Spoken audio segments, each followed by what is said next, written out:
Daniel se sentía como un barco a la deriva, en un océano inmenso. Había crecido en la fe, sintiendo la presencia de Dios en cada amanecer y en la amabilidad de los extraños. Pero con el tiempo, el ruido del mundo ahogó esa voz suave. El trabajo, las ambiciones, las distracciones, poco a poco, la distancia se hizo tan grande que ya no podía sentir nada. El vacío se instaló en su corazón, un hueco frío donde antes había calor y certeza. 6. Se sentía solo, verdaderamente solo, como si Dios lo hubiera olvidado. Miraba al cielo y solo veía nubes.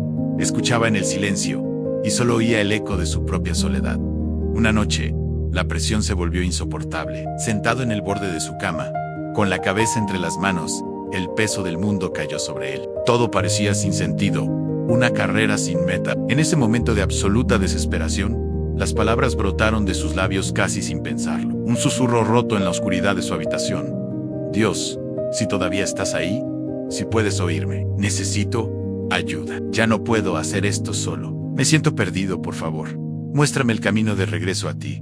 No hubo una luz cegadora ni una voz atronadora, solo un profundo silencio. Pero en ese silencio, por primera vez en años, Daniel sintió una pequeña chispa de esperanza, una rendija de luz en la oscuridad. Decidió empezar de nuevo, pero con pasos pequeños. No intentó escalar la montaña de la fe de un solo salto. En cambio, comenzó con un grano de mostaza. Cada mañana, antes de que el mundo se despertara, se sentaba en silencio por solo 5 minutos.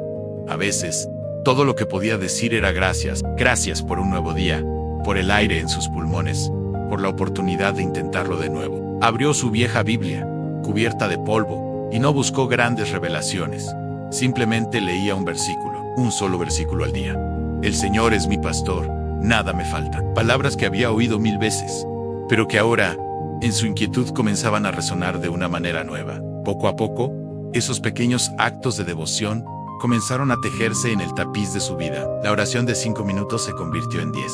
Un versículo se convirtió en un capítulo. Empezó a notar la presencia de Dios, no en grandes milagros, sino en los detalles sutiles de su día, en una conversación amable con un colega, la belleza de una flor creciendo en una grieta del pavimento, una canción en la radio que parecía hablarle directamente a él. Comprendió que Dios no le había abandonado. Dios había estado allí todo el tiempo, esperando pacientemente a que él volviera a mirar, a que volviera a escuchar. Daniel se dio cuenta de que sus luchas no habían sido un castigo, sino un cruce. Cada momento de duda, cada lágrima de soledad, cada sentimiento de vacío, había sido una herramienta en las manos de Dios para moldearlo, para fortalecer su carácter, para hacerlo más compasivo. Como un alfarero que presiona y da forma a la arcilla, Dios había estado trabajando en él, incluso cuando Daniel sentía que se estaba rompiendo. La distancia que sintió no era la ausencia de Dios, sino el espacio que necesitaba para decidir, por sí mismo, buscarlo de nuevo. Su fe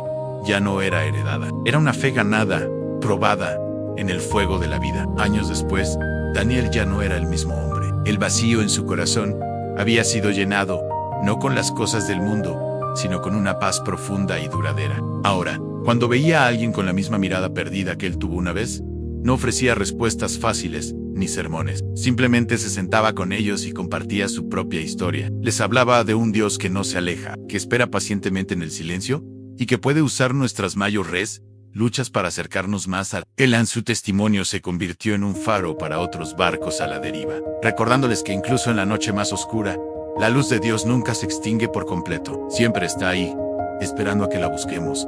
Gracias por acompañarme en esta reflexión. Si esta historia te ha tocado de alguna manera, compártela con alguien que pueda necesitarla. Y no olvides suscribirte para más contenido que inspira. Hasta la próxima.